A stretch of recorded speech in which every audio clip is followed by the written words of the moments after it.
about Kwesi Wiredu, who suggested a kind of translation test for African philosophers. Try to translate what you are writing about into your own African language, and if it makes sense, then it's a universal problem. If it doesn't make sense, it's just a problem of your language. And he gave several examples of that. In a way, he kind of opened the debate on translation, and there are some recent elaborations of thought on translation.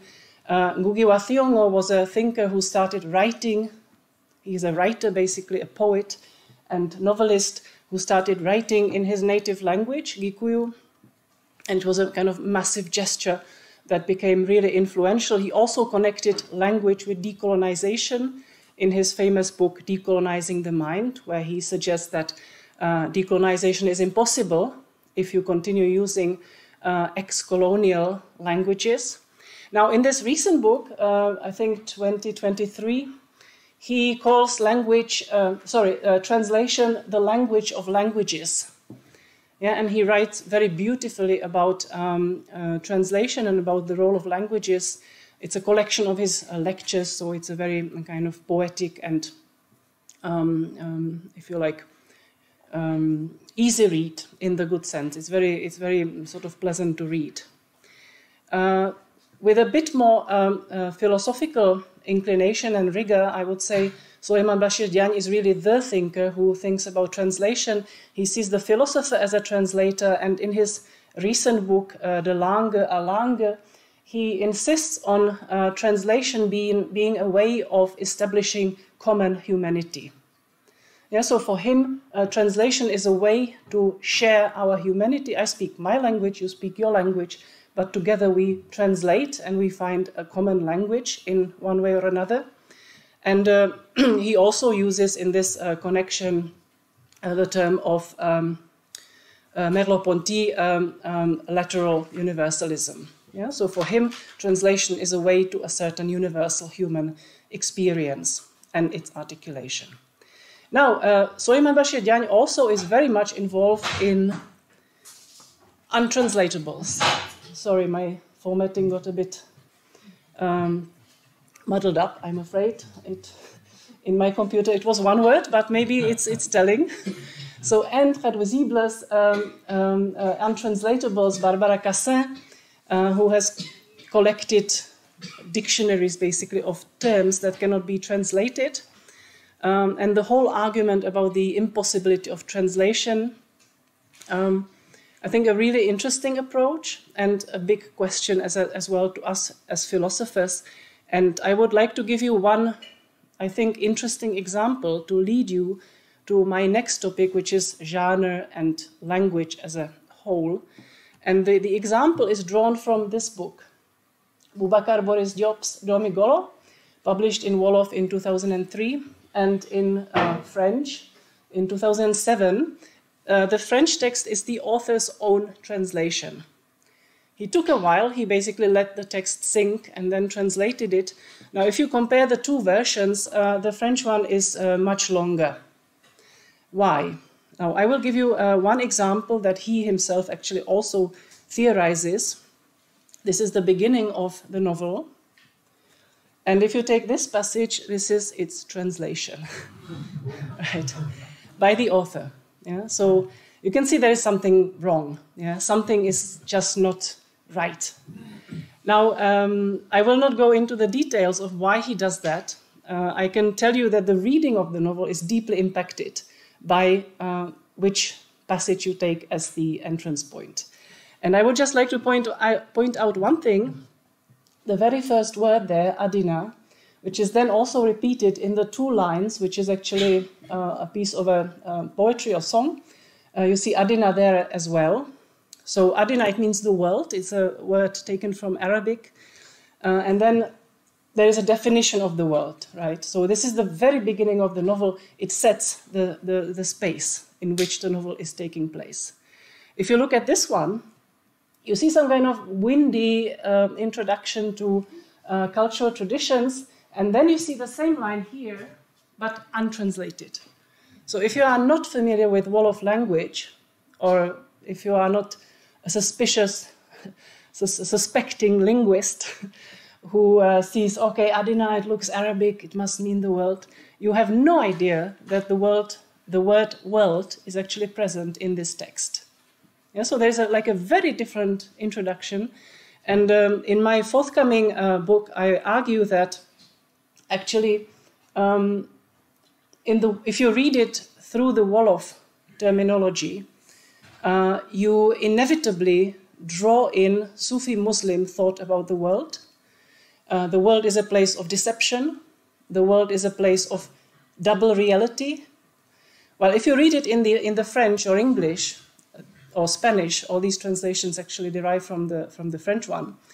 So if you read it in those texts, you will read it probably as a kind of political parody, yeah, a kind of political discussion of post-colonial Africa, I mean. So I think it really deeply impacts on the way you read the novel and what you see in the novel. And even the whole mood changes a lot. I was actually reading this text in English back at SOAS in London with my students, and they found it a kind of, it's about a kind of frivolous old man who is chasing after women. Well, for me, Ngeran, one of the main characters, was a kind of philosopher with a very solemn way of thinking and speaking. So you see there are like really different ways of reading the novel depending on the language. So I would like to suggest that perhaps untranslatability as a concept, we should really look beyond concepts. Okay, you can say Ubuntu, you cannot translate it, right? It's so complex.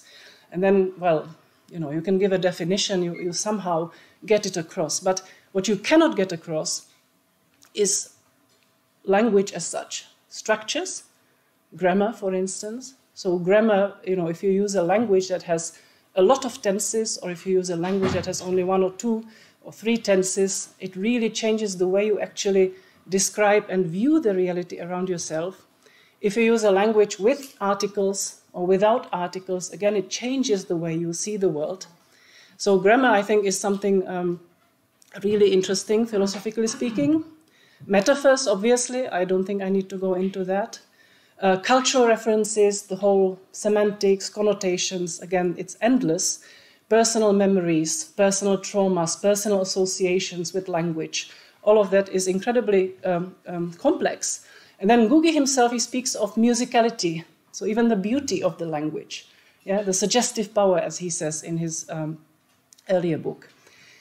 So in sum, I would like to suggest that translation actually reduces the conceptual or epistemic and cultural or philosophical framework to the target language. And this is not, you can assume strategies that make it less or more so.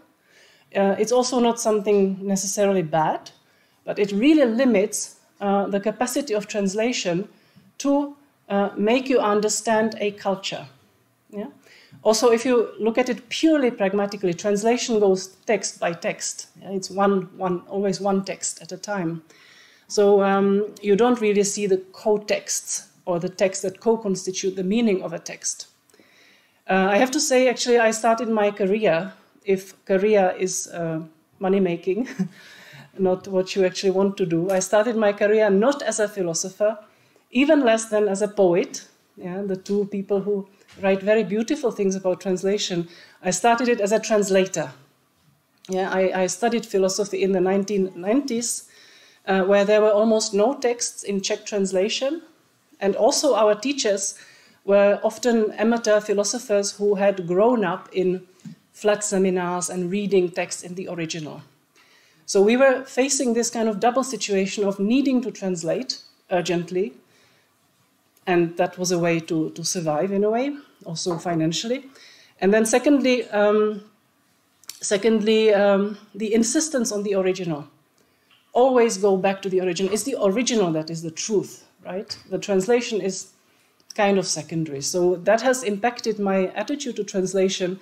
And I would say I'm a kind of disillusioned translation scholar, yeah, if ever.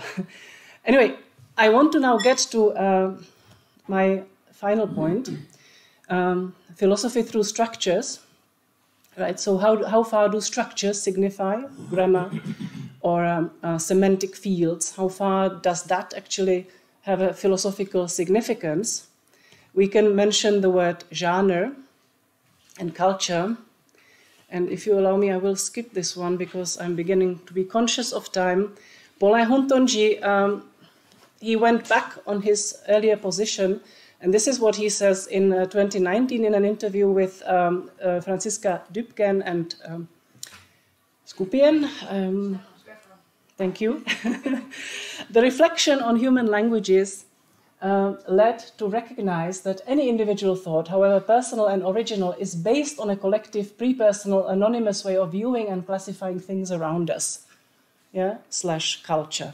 And of course, yeah, I think this is really very powerful. You see where a lot of African philosophy, which tends to emphasize community as well, and as Karin Barber says, contemporary thought in post-structuralist philosophy actually coincides by emphasizing the death of the author, if you like, and the presence in meaning-making of broader structures, yeah? Be it language, be it culture, be it semantics, be it grammar. Now, so what are Afrophone texts? Again, I would like to rely on Karin Barber here and suggest they are the totality of communicative resources available to the speech community, the conventions of genres, types of speech acts, codes, linguistic varieties, the materials out of which concrete speech events are composed. And in a way, this impacts on a lot of things, right? So genre, that is the word that I chose for the ERC project, precisely because it was concrete enough to mean something, and at the same time it was it covered this whole structural meaning making of philosophy and philosophers. It impacts on individuality, authorship, but in sum, I'm suggesting it is necessary to study not isolated texts in philosophy, but discursive traditions. Yeah? So look at traditions of thought that engage, where texts engage with one another. They can be spread across long periods of time, or they can be short. And I would suggest to use this term decoloniality for that, where, again, allow me to skip these quotations and simply lead you to the definition. I think there are a lot of definitions of decoloniality. This is why I felt it necessary to present what I actually mean by it. I think there is an emphasis on knowledge there, a focus on local culture, and then there is the moment of rupture with another tradition of thought, concretely the colonial library, as Mudimbe would call it. So for me, the third moment is really interesting, and it is the really philosophical moment of decolonial thought, because it rejects something and starts something new. Now, this new is not something which is simply created out of nothing. It is not simply philosophical reflection per se or some kind of emptiness, but it draws on something local, yeah, on local culture. And of course, language is part of that. Now, I will give you a few examples in a very quick overview. They constitute my past and future and present case studies. And you will see that they are in many genres, in several languages, and also they deal with very different topics. Yeah? I don't always sympathize with them. In fact, many times I don't. But I think they do constitute ways of thinking using local means, looking at local power structures.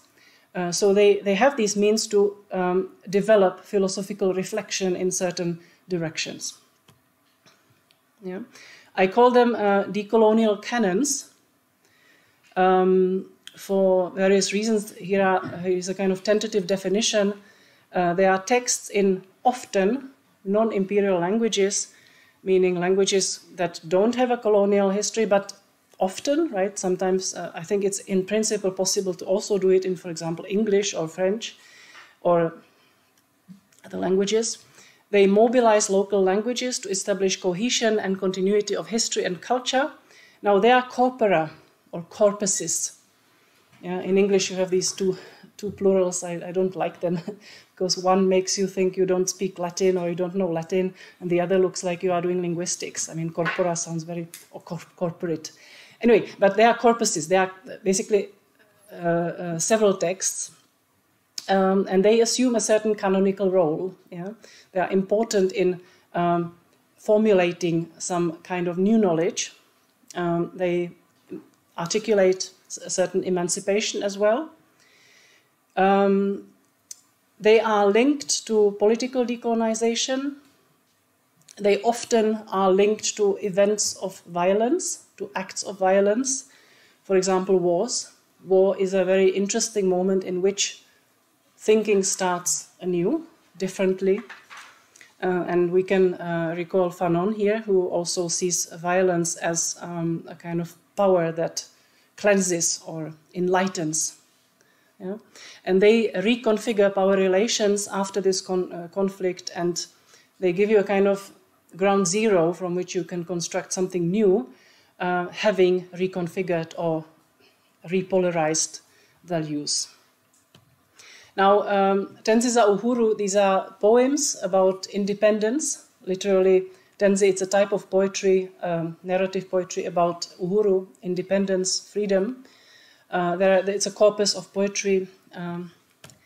There are war novels in these two languages from Zimbabwe, where again you have a very interesting connection with local culture. These novels were written after the War of Liberation in Zimbabwe, after the 1980s, or in the 1980s and 90s, and they serve to somehow establish political legitimacy for the new regime. Ndebele historians and ethnographers have also produced substantial corpuses of texts about history and about identity. Now, more recently, we have found two genres in Rwanda. This is a new history of Rwanda developed after 2015.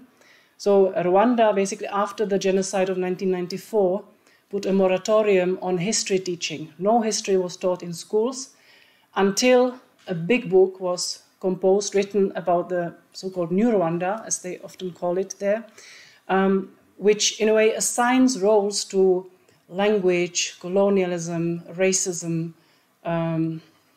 It kind of redefines the new starting line of Rwandan history. It's very ideological, it's very problematic, if you like, but this is, in a way, the starting point, and after that, a lot of historians have started writing books about history. And genocide testimonies, again, a very interesting genre where a lot of philosophical thought about trauma, violence, politics, personal identity actually comes through. It is very well known in French, I think, and English, but there are also a lot of them in Kinyarwanda. And finally, political philosophy in Ciluba. And perhaps Albert could tell us something more about that. So I hand over to Albert. Don't knock yet. He's important.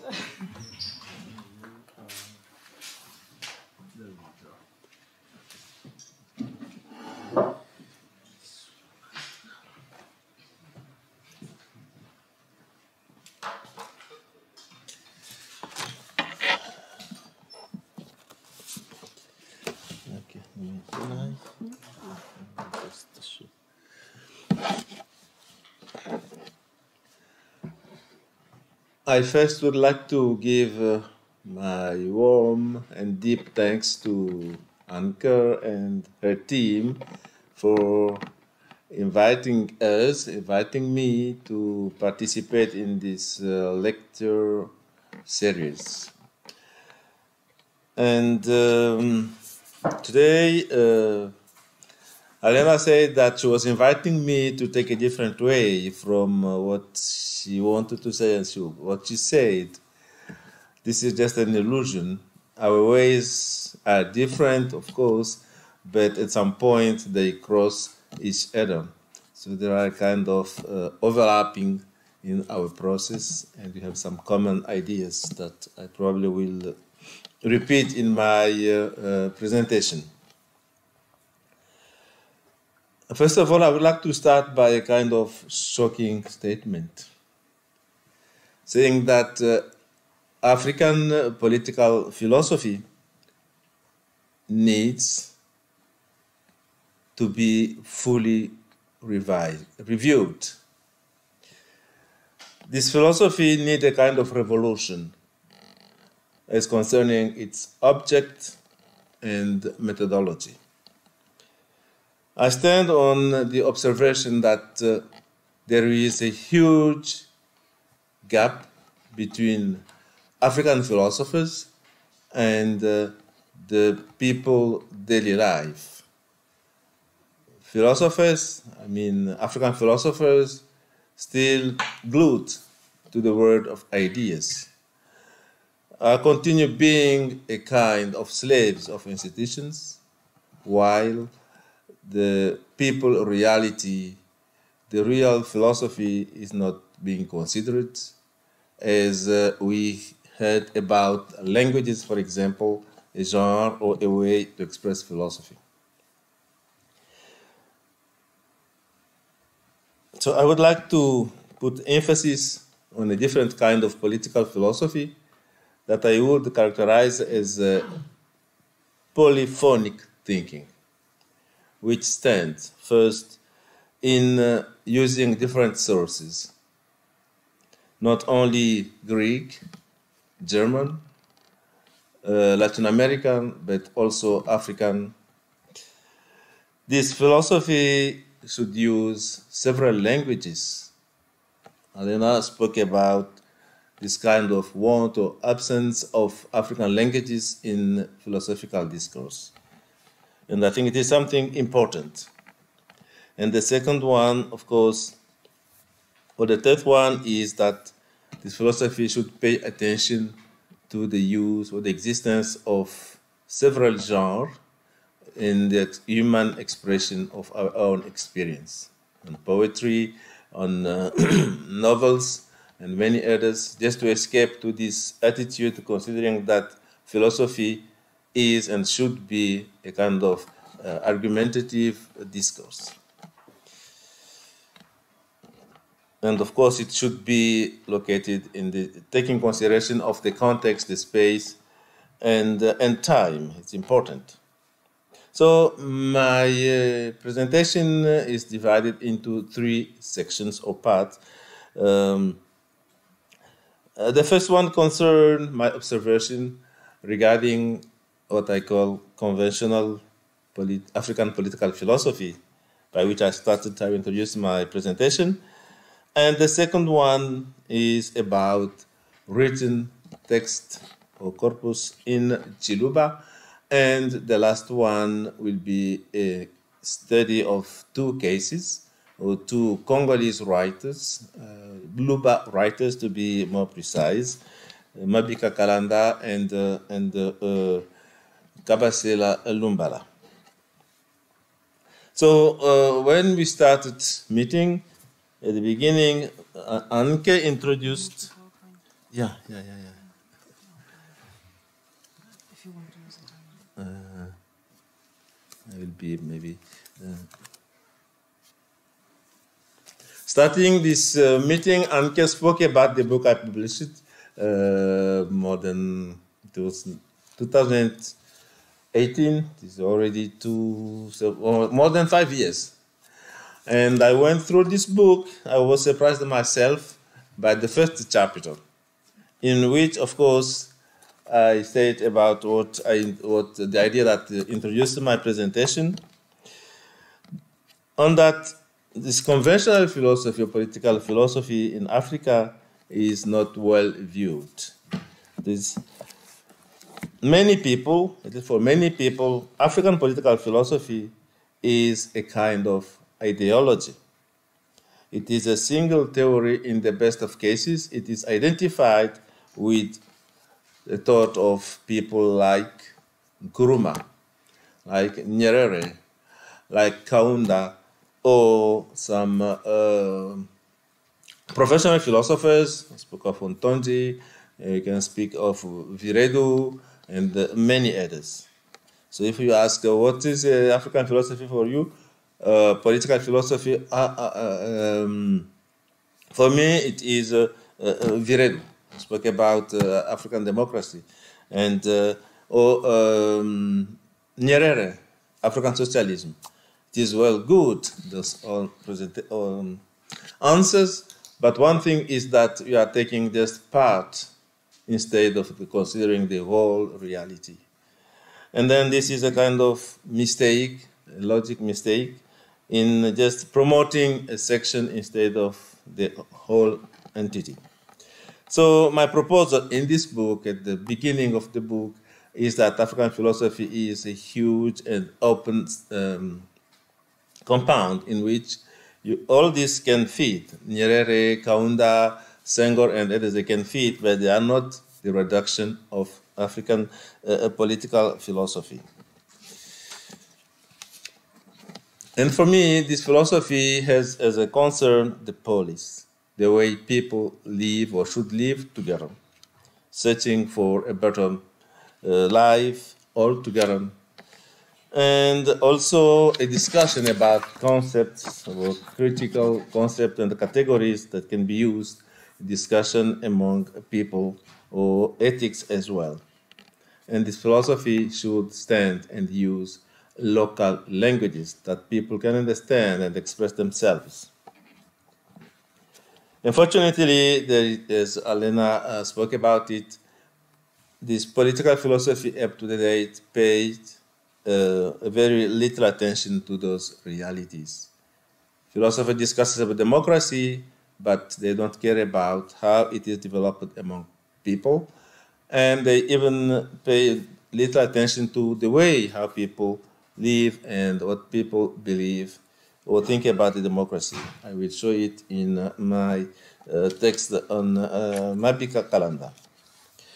So this was the introduction about, in short, this theoretical framework.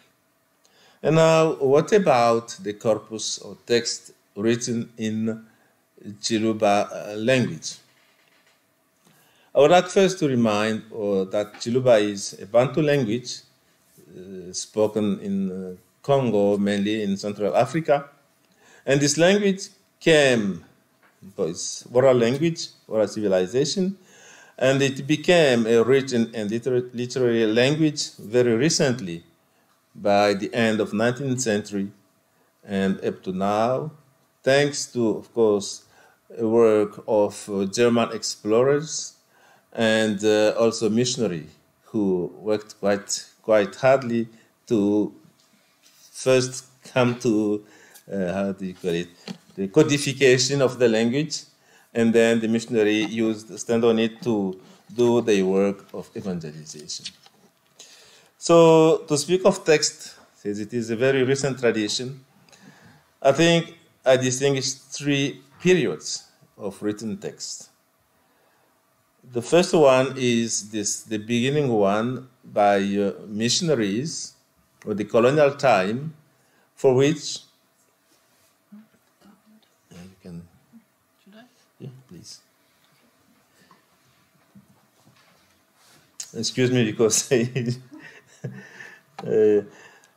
so I was saying that the first period of corpus, or written corpus in Ciluba, I distinguish it first the missionary period or the colonial time, when the presence of missionary was important, and also the civilization or civilizing mission was really important. And many of the texts that have been produced in that time were focused on Christianity and the kind of ethics or moral behavior, or in kind of access to Western civilization. And at some point, as not many Congolese people, Luba people were educated in that time, so there was a kind of strategy by missionaries to use African names or to publish under a kind of pen name, using African name, but themselves publishing, people saying that, for example, I just give an example. Mukenji or Maweja, and the message from God.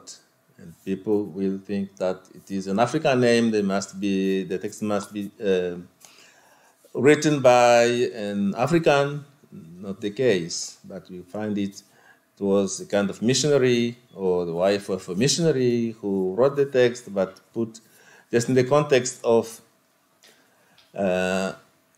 educating people or introducing them in this in Christianity. So that is part of the category of written text. But there is a second one that came just short after independence, which I think is the most interesting, because in that time, the kind of liberation, people come to speak for themselves. And that is when the text I will speak about, genre, was created by the 60s. So people focus not on religious topics, not on moral topics, but in the real life. With this eve of Congolese independence, people start thinking of what is our future? How will we live together? They start thinking about this kind of love for the fatherland, these ethnic groups and ethnic conflicts. So start thinking about it and writing about it. And there are a lot of text analysis because they have been produced by Luba people in their own language. They are not really very known. And this period is really interesting. And after that, there is this last period, the third one, which I connect with what I call the democratic turn by the 90s, when standing on what the legend say, the discourse of La Baule by Mitterrand, liberating African democracies, sending orders to all the African dictators to open the political area for democratic pluralism, and also the effect of globalization, and the opening and the growing of Congolese diaspora and Luba diaspora in the world. Because the diaspora is important. It not only contributes sending money back to the country, but they produce culturally in order to make the culture survive, and also they think about the new life conditions, try to think about it and reflect in Ciluba and writing and publishing. So this is the third category about written text, and there are quite a few. I am, and I still surprised myself, discovering all those texts and topics according to the period of time. So now, taking into consideration the time, I would like just to insist on two case studies that I went through, which are the book by Auguste Mabika Kalanda, which was published in 1963 with the title of Tabalai Banabetu. So it is so old that it is difficult to find a real copy, the original one. So I'm just using a photocopy of it, with taking care of the copyright, but in the context of Congo, and we cannot find it whatever. It's very difficult. So this is the one. And also another book by Francois Kabasele, who is, I will speak about him, a priest from Luba, priest, a theologian, and a bit philosopher, who published this one, Ndi Muluba. Ndi means the Ciluba to be, Muluba is the identity. So this I am Muluba, which also is interesting, but all written in Ciluba. So first of all, I would just call the attention on, I spoke about the essay, the genre, the essay in the Ciluba language. Just to say that the essay is something really new, because not the times of colonization it existed. It came to be by the 60s, and the first book to be produced is this, as an essay by Mabika Kalanda. It is a paradigm of what can be called essay in Ciluba. And as one of the specialists in Ciluba literature, Chisungu Jose, living in Canada, the diaspora, and also an editor and publisher of Ciluba literature, wrote that the essay written in Ciluba is an original genre.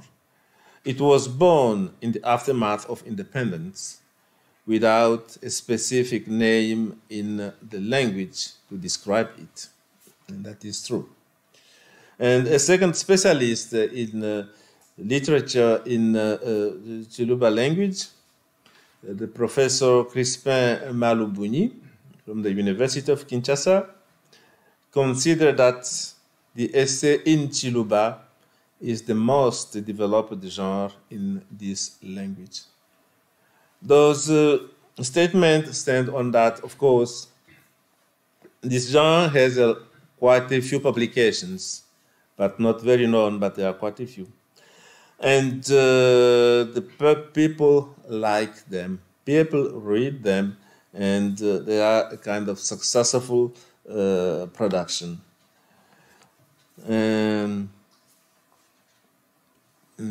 So coming back to Mabika Kalanda, I don't know if the name says something to some of us who are here. I can say that he is known, and very known, for another book that was published in 1967 with the title La remise en question, la base de la décolonisation mentale. How do you say la remise? Calling into question the base of the mental decolonization. That was already in the 60s when he spoke about decolonization. And but one thing that not many people know is that before he published this Décolonisation mentale, he produced this one, which is a kind of precursor. And most of the ideas that are developed in imperial language are here, in his own language, the Ciluba, just to show how knowledge, even thinking of people, can be just hide, can be occulted because of the language. And it is important. It's surprising, but really important, because this mental decolonization is known. Mabika Kalanda, you can find it wherever you want, and a lot of comments about it. But this one, very few people know about it. And this is the original copy, photo of the original copy. And it speaks by itself. So, Mabika Kalanda, I mentioned those two books, but he has published quite a lot about religion, about Luba culture. He has been Minister of Education, I think, in Congo, and teacher or professor at the University of Kinshasa. So, Tabalai Banabetu, whose title I translated, is Wake Up, Brothers. So he is kind of, I can say, precursor of the slogan of wokeism. Just wake up. Wake up. By the 60s, he used the expression. But as it is in the language, which is a secondary language in Tomia, And so not many people make attention, but the book itself is a kind of just call for consciousness. Wake up people, something is happening, and there is something wrong with our independence. There is something wrong with our life. And you can see the pictures which are not the most beautiful, and those children who are full of, I don't know, not a very good state, I can say, and to reflect the content of this book, which is, of course, an analysis of causes and effect of the cow that occurred in the Kasai, which is in Congo, in the center of Congo, short after independence. And why these cows? Those are different considerations, but according to him, of course, he is approaching this situation as a thinker, as a philosopher. He doesn't enter in several details. From the beginning, he is just apologizing. I don't want to attack anybody. I just want to call for the awareness for our consciousness. And please read, please come and discuss. We can discuss together. And one thing really important that I would like to say, as we have been talking of languages, in the introduction of this book, Mabika Kalanda says that he is writing in Ciluba.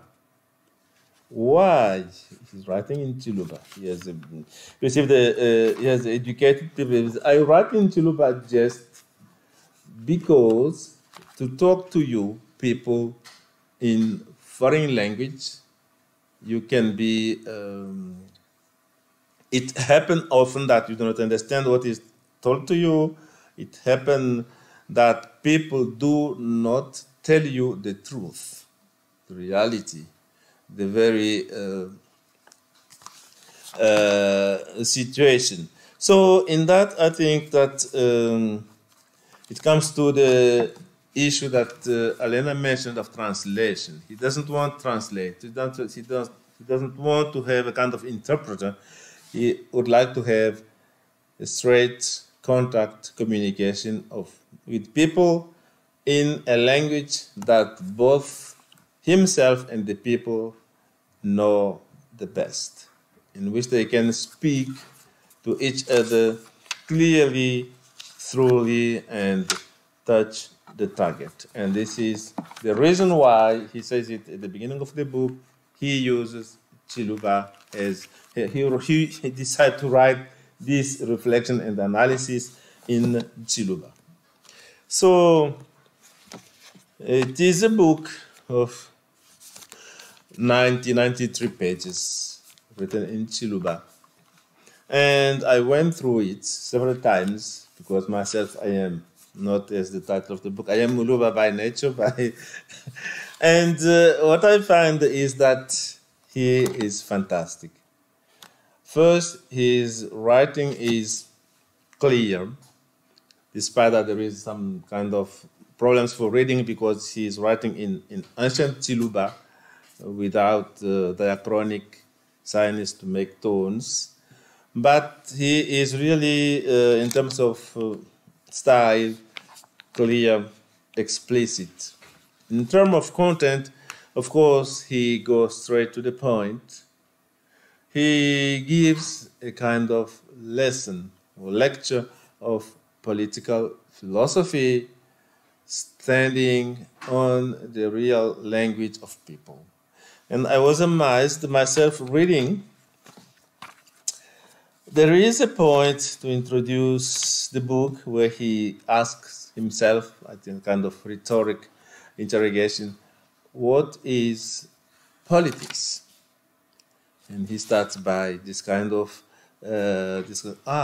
many people say that it was after independence, don't make politics with me, which means theoretically, don't try to mentir, how do you can to lie me, just tell me the truth. So the politics is used as the synonyms of lie. And I do have the no, it's an episode. And there is another point where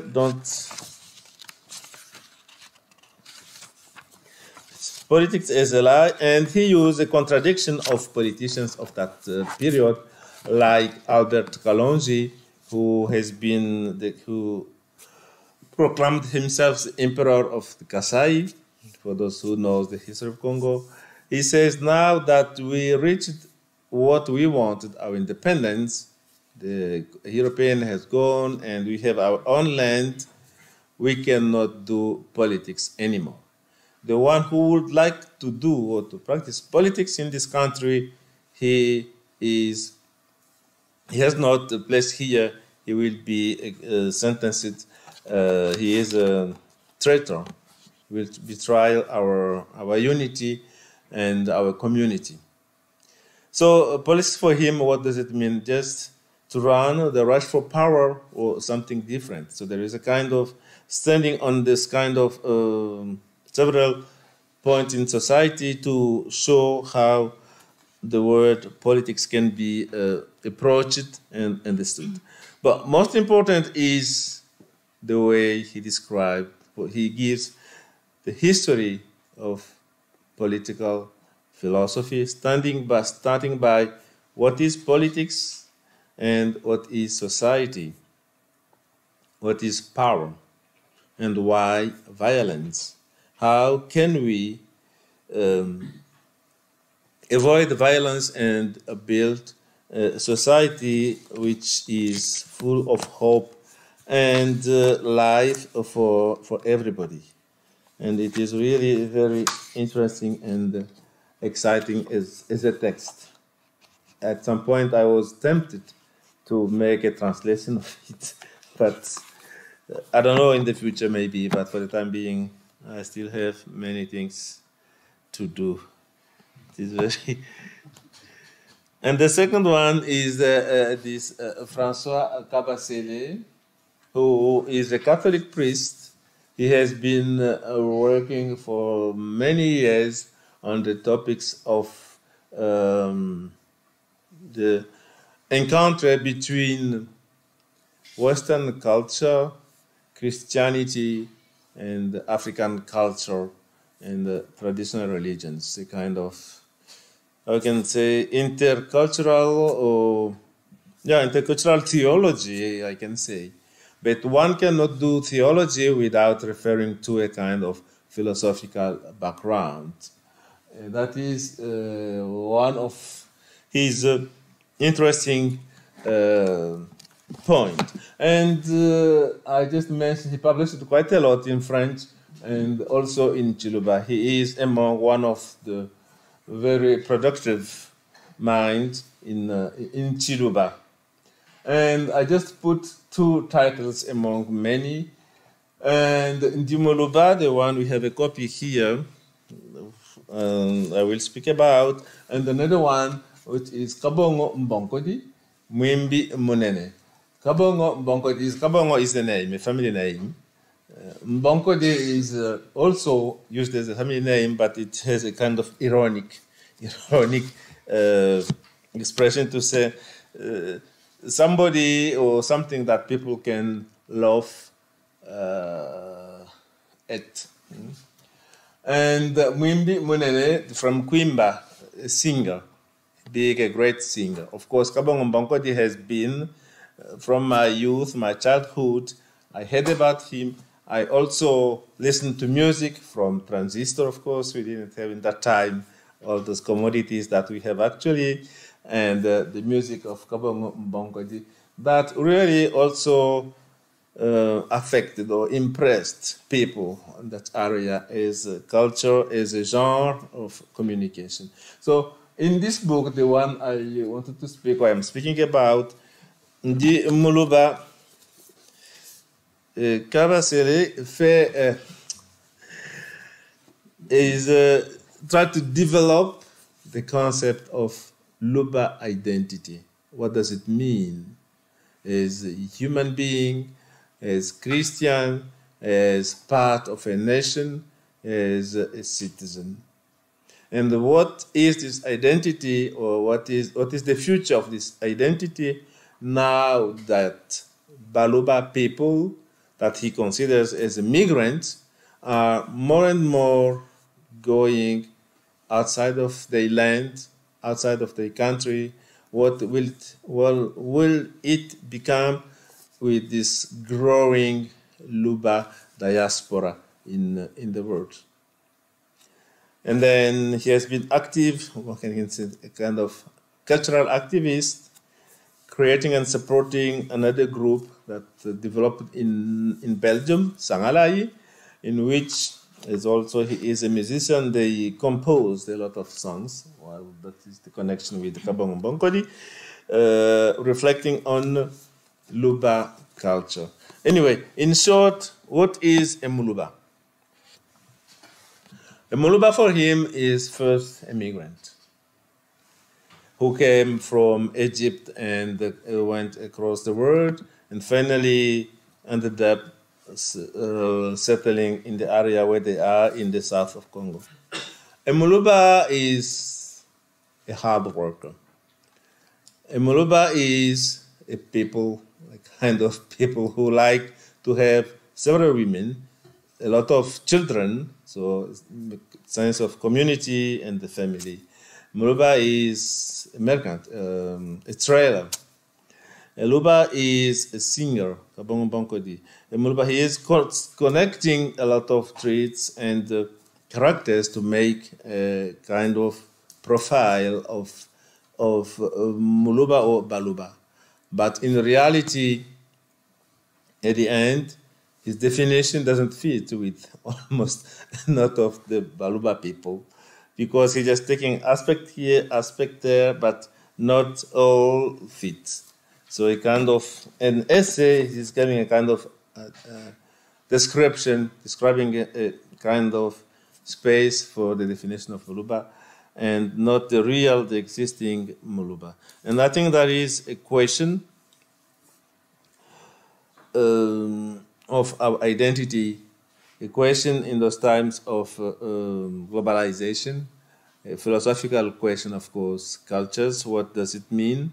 And in the world in which people move, contact, and what does it mean? What is the future of our own cultures and identity? So to make a long story short, I just would repeat that my starting point was to call the attention on that the conventional concept of political philosophy is not adapted, doesn't match with the reality of people, since it is blocked in the ideal of institution, in the discussion of concept, leaving people apart, reality.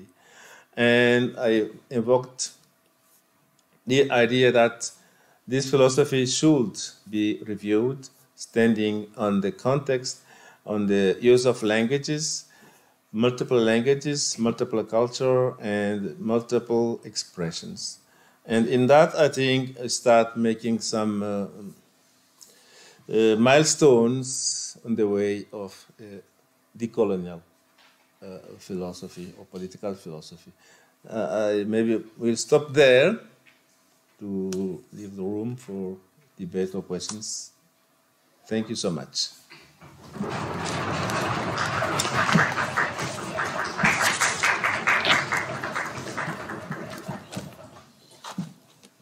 Yeah, thank you very much for these very interesting lectures. Before I open the question-answer session, I just would like to point to the book which you mentioned by Suleiman Bashir Dian, which is also translated into German, also von Dian. Dieses Buch über Sprache ist dieses Jahr erschienen auf Deutsch und heißt auf Deutsch auch Von Sprache zu Sprache, ist im Passagenverlag in Wien erschienen für diejenigen, die das interessiert, von Sprache zu Sprache und dann irgendwie was mit Sprache als Gastfreundschaft, also glaube ich der Untertitel. Genau. And what was very intriguing for me now in your presentation is, of course, the book by Kasanda from 1963, Tabalai. What actually means that the concept of decolonization or the discourse on decolonization starts before Ngugi Thiong'o, who is mainly called the one who introduced this concept of a decolonization of the mind. This is very interesting. But I just skipped it because this is the idea I make in another contribution, a chapter to a book edited by Pierre-Philippe Fréture on colonial history and finished history, of course, showing that the debate on decolonization, even the use of languages, Ngugi has the merit of exploiting it, but Ngugi is in a context in which he's reacting against colonism as a system. But in the case of Madiba Kalanda, first, the use of African languages he's not using it against somebody, just by love, by the need to communicate openly, heart to heart with his people. This is different perspective. The same for Mabika and the Kabasele. So they do it not in protest against Western culture, but just by passion, by this desire of sincerity, truth with the people. That's one point. The second one, of course, the notion of decolonization has been used, and that is why Mabika is known. This booklet, the 1967, La remise en question, la base mentale, la base de la décolonisation mentale. Of course, he started using it, not with a lot of publicity, as Ngugi received, which I suppose he deserved. But, of course, that's a good point. Yeah, thank you so much. And I think you should translate the 1963 book. Okay, the floor is open for your questions or comments, please.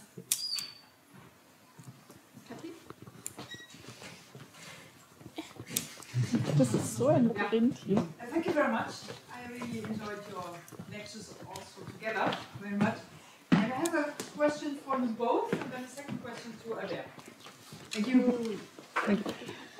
The question to you both is, why do you choose the word genre? You explained it a little bit, but in the German discussion, there are also other possibilities to speak about literary forms, which does not mean literature, but from Gabriel and Schildknecht, they use literary forms in philosophy, for example, or also style, perhaps, which seems to be a little bit more specific in your way to use it. Or sometimes in German, I speak about Darstellungsform, of the form, the concept of form and content. So why genre? This is a question for you both, because you use it both. And for Albert, I wanted to ask a specific question on genre. You said that Kalanda in this 1963 book had an original genre. You used this quotation, and you explained it, what you mean with it. But I wanted to ask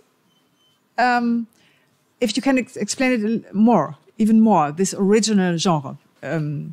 What perhaps with some contrast to other genres. So I'm very interested in this originality. Yeah. Thank you. Yeah, that's a big question, and I have several answers, some positive, some negative. I'll start with the negative, maybe. So I was writing this application for the ERC project, and I wanted philosophy and genre was I was thinking of mediality, but then in English, medium is really a weird word, right? And especially if you put it in the plural, like multimedia and media, it's like very difficult to handle. form is very vague. Yeah, it's like form is used in all discourses. It doesn't point to language and text. Language, again, language is philosophy and language. That's really what it is about as well, right? But language is not enough, in my opinion. I think you need more than just language. You need the cultural rooting or anchoring of language through the way text is shaped, so to speak. Another word I was thinking of was philosophy and, well, culture, forget it, right? For culture is too. So there was like this kind of negative definition.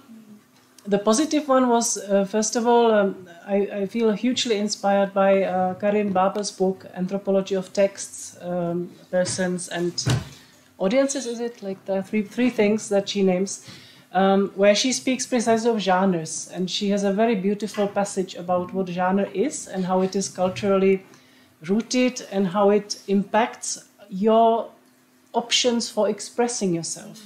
So I think this was really interesting for me, and in a way I would say that the project is taking Karin Baber's concept and putting it in the philosophical concept in this debate of African language philosophy, which was something I had done before as well. And then finally, well, I think genre, it is specific. Yeah, it is something that means something. Even in English, like genre has at least two meanings, which are really quite different.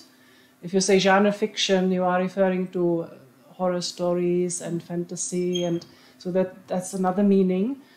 But I was really thinking of genre in the sense of form, and we also had this discussion about in German, right? In the translation, would I use Gattung or genre? And I went for Gattung, and Anke was surprised by it. So I think that there is a that was really interesting, this surprise for me. So I wanted something concrete, something that means something. If I say genre, you think of maybe poetry or a specific genre of poetry, which can then be, if you like, emic, sort of specific to a culture. So this kind of, and it points to language and text. Yeah, it is like, it's unambiguous in that it refers to language and text. And if it doesn't, then we have this creating a textual basis for African philosophy. So the text is really there.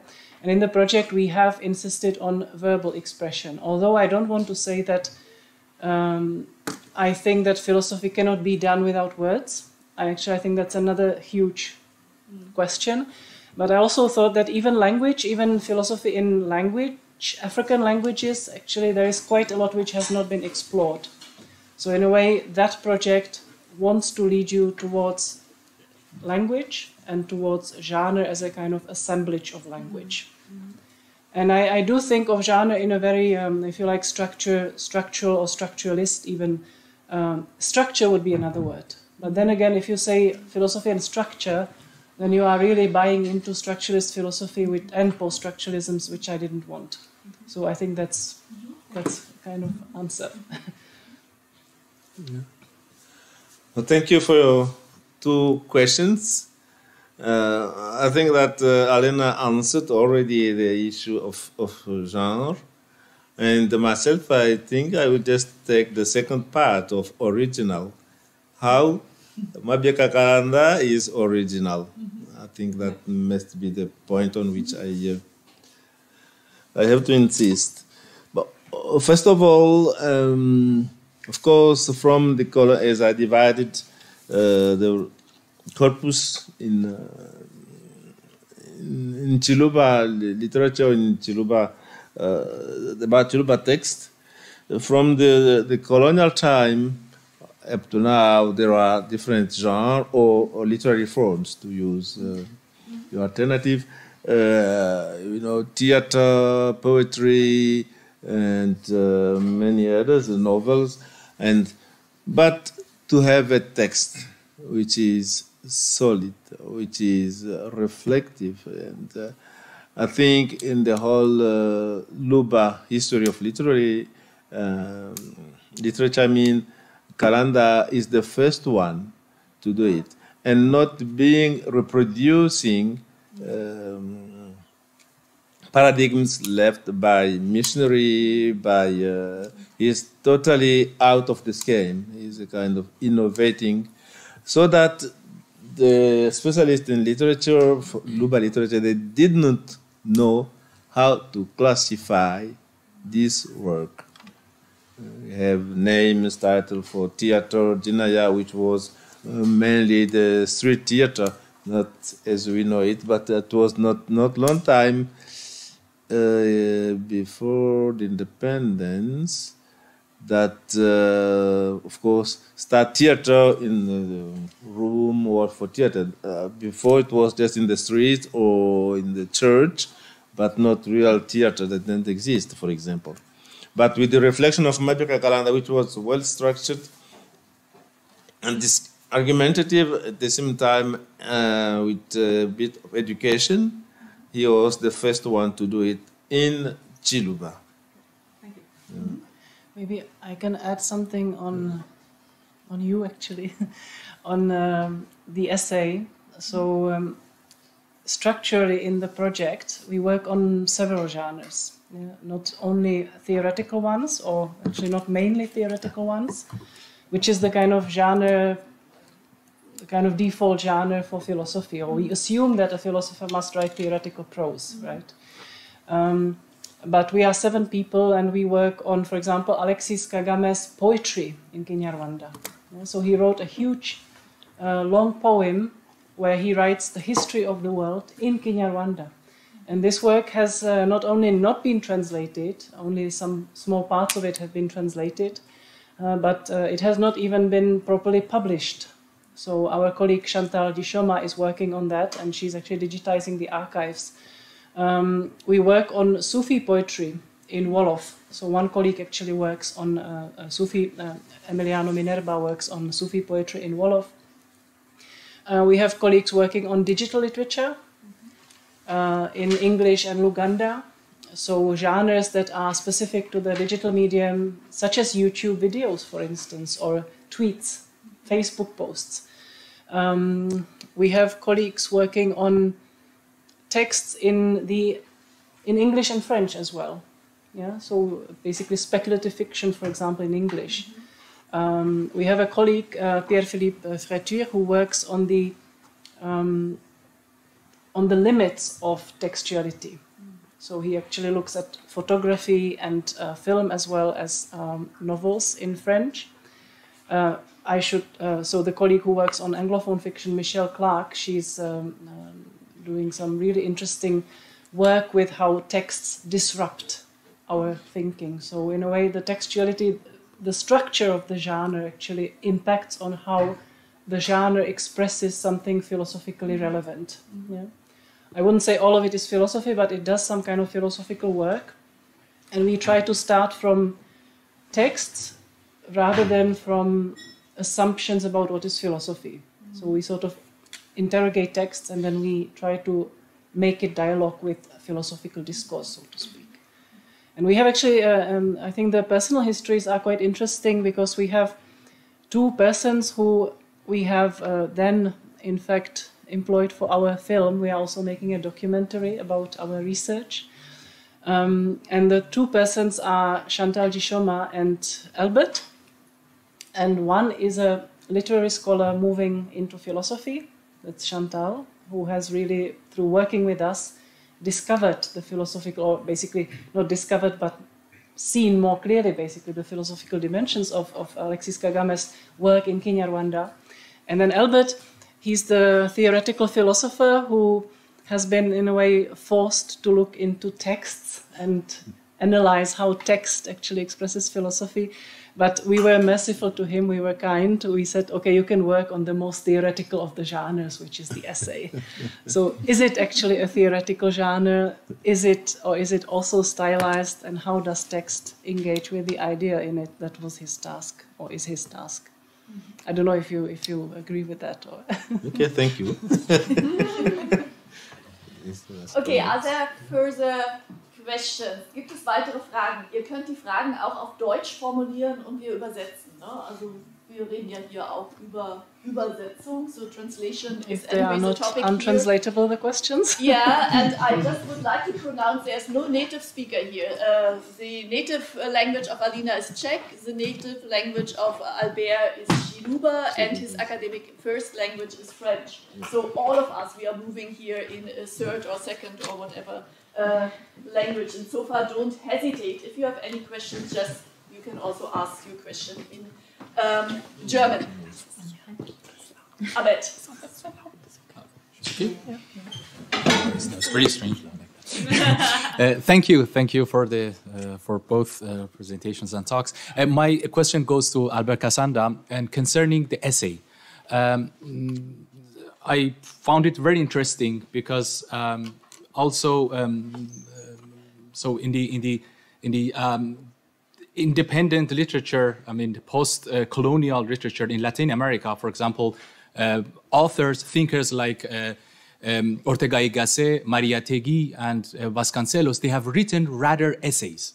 And I found it quite interesting that your case studies or the examples you give were also from, they were essays actually as a form of philosophical thought.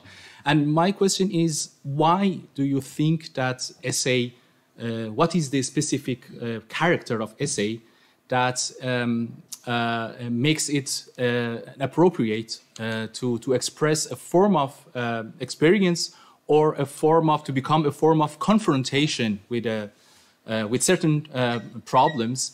And a question related to that shorter question, if do you yourself write essays, and in how far this, no, okay, so I got the answer. Thank you. Well. The complicated question.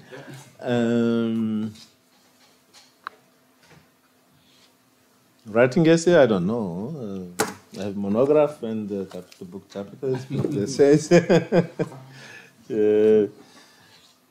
have to be modest about it.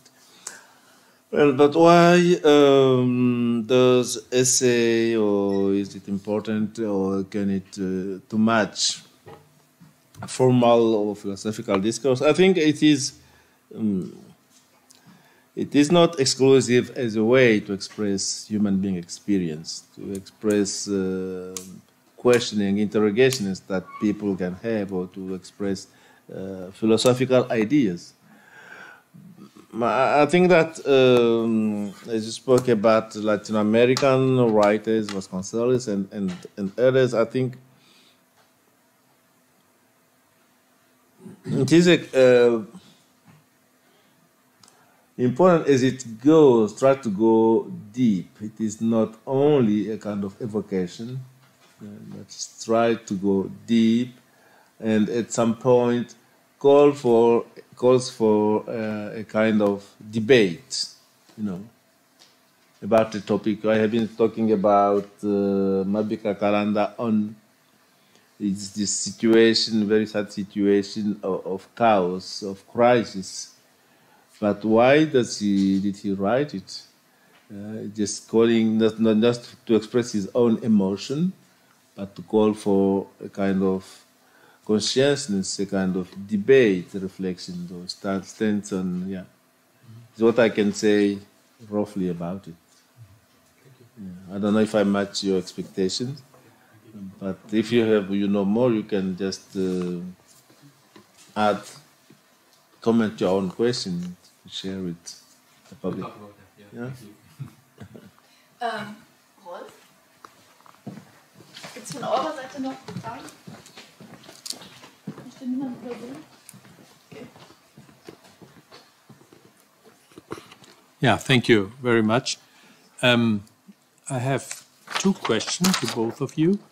The first one will be about the linguistic relativity, and you showed us that there are different options to understand this relativity.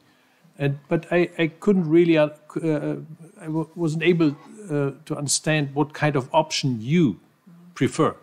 What is the impact of thinking? You said there is an impact, but I couldn't really get the point where your position is in the field. This is the first question, and my question to Albert is, are you also teaching in Ciluba? And what kind of difference do you feel if you teach in Ciluba compared to the situation if you teach in French? It would be really interesting if you can share with us some thoughts or feelings. If you teach in Ciluba, what kind of difference does it make if you teach in these two kind of languages? Mm-hmm. Should I start? It's a very complex question. It's a very complex question that you gave me. I would answer, so there are some linguistic versions which I find completely okay. For example, this guy called Athanasopoulos, he describes bilingual speakers who, depending on whether they think in English or in German, describe a scene as basically a person moving from a starting point and towards a goal. That's German, because German does not have a very rich system of tenses. While if you think in English, you would tend to describe it as a man is moving in the street, or it's a sort of processual, right? And the interesting thing about that research, which was actually empirical research, psycholinguistics, is that even as bilingual speakers who acquire the second language as adults, so not just children, you still change your brain, right? You still are able to switch between certain perspectives on reality. And that leads me to my own approach, which I think I would call a phenomenology of language. Yeah, so in a way, how language differences are experienced. And I think there are several layers that you can distinguish. And the whole is difficult to describe, but you can describe these aspects. You can speak of metaphors, how you project yourself in terms of metaphors, the Lakoff and Johnson approach. You can speak of the musicality, how does language sound to you, how you feel when you express yourself in a certain language. For me, for example, English was always very beautiful. Yeah, and I always thought, and it was, when I didn't understand it, it was the language of freedom. Because I projected a certain identity into that language, and then when I finally understood the meanings of pop songs, you know, I love you, and I was like, maybe better not to learn the language. Actually, the best phase of learning a language is when you don't understand it, but you already love it. Yeah, so I think there is that kind of engagement, and then you have various cultural associations. So it's a very kind of complex experience of the language, which is of course also different from native speakers and non-native speakers and different groups and dialects. So I would call it phenomenology, I think, if that answers. Yeah. Okay, to come to the question about if I teach in Ciluba, if it happened, and what do I feel? That, to be honest, I think it is an interesting observation.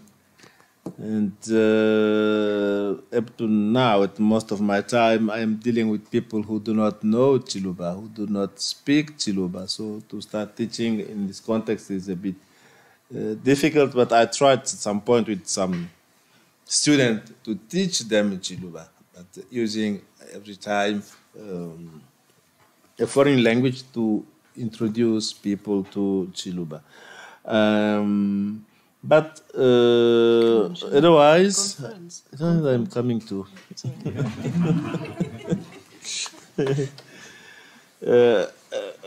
I think we had an experience 2 years ago. We went to Congo in the framework of this project, and we had a meeting with the superior, the board of the institution, higher institution of education in Mbujimai. And to start the meeting, I don't remember who introduced the debate, that we were working, trying to organize something about Ciluba literature and stuff, and somebody said, but why can't we speak Ciluba? We were all Baluba, except Alena and Pierre-Philippe, who were the only one who didn't speak. But most of us, 95% of us, were Baluba. And suddenly people start being not at ease at all, but we started. And afterwards, it transformed the meeting, and people could communicate freely and happy to say what they had to say. And then my experience was that the institution has really, as I said in my presentation, put aside the people, put aside the language of people, and it is time now to try to recuperate it, to show the value, to show the importance of this language. Because what I said about Mabika Kalanda, for example, you can find it. This small book, you can read it in parallel with Frantz Fanon, the Origin of the Earth. You can read it in parallel. The same observations, the same, but the difference is this one has published it in a known language. Or at least people are not proud of their language and they do not much to show what they have. And with that, I think that this project promote an open door for this kind of initiative, and I appreciate really your observation. It is really important. Yeah, I have not the opportunity, not most of the time, to teach in Ciluba, but if I have one, I will enjoy it. I will enjoy it, because I'm quite sure that, as people say, it is the only language in the world that I can speak without any complex, and being sure that I will not make mistakes.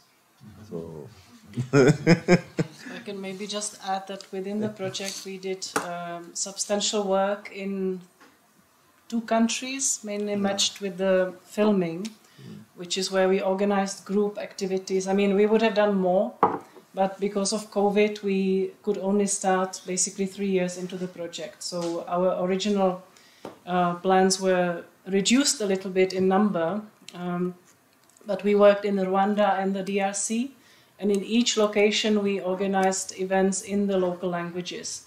So there was this one day, so it was a 3-day conference in Bujimai, 2 days in French and 1 in Ciluba. And in Rwanda we also had a conference where there were some papers in Kinyarwanda. It was a mix. And in Kinshasa there was a lecture in Lingala that was delivered. So we really try to do as we preach, and not just say you have to use, or people have to use their languages. But actually, it was. I think it was received with a lot of positive feedback. Yeah, it was. I think a good experience, and I would maybe like to thank Alain Ricard, who is now up there. But he was the one who introduced me to the idea, basically, many years back. So I think I owe this idea of actually organizing something in the country with the help of colleagues in that language to Alain Ricard, who was a professor of African literatures. Yeah, thank you so much. You want to? No, I just want to add just a small comment about Alena, of course. 2-3 years ago, went in Kinshasa. I think it was her first time to be there in Kinshasa. I mean, and we had this conference at once again this huge institution of education, all the distinguished professors and the students. And suddenly she prepared her paper and she said, "Okay, I will try. I'm not sure. Can I speak in Lingala?" The local language, and people was a bit surprised how come, and she tried. It was a surprise, and a great surprise, and everybody appreciated it. So I think at some point we need just a kind of courage, and it stabilized a bit the protocol of the institution. You know, you are stuck to the institution, you are stuck to this kind of tradition that doesn't open door for other possibilities, for the manifestation of other style of life and the communication. And I think that is also a point for decolonization. We can think in that way. Yeah, I think this is a wonderful conclusion now, and actually we are also back to the beginning of your lecture, namely to point to the difficulties of speaking using African languages for philosophy, because the whole educational system in Africa is still in colonial languages. So teaching is in colonial languages, mainly like French and English or Portuguese. That's why there is such a big institutional problem to use African languages. So thank you very much for these enlightening lectures here with very interesting points. I'm happy that in our research group we can continue tomorrow our discussion. I still have a lot of questions. Thank you for today. Thank you for coming and all your questions. Vielen Dank, dass ihr heute wieder dabei wart. Vielen Dank für die Fragen. Das war's für heute. Nächste Woche spricht dann Andreas Hetzel über... steht im Programm, weiß ich noch nicht. Also nächste Woche spricht Andreas Hetzel und stellt sein philosophisches Verständnis hier dar. Dann bis nächste Woche. Schönen Abend.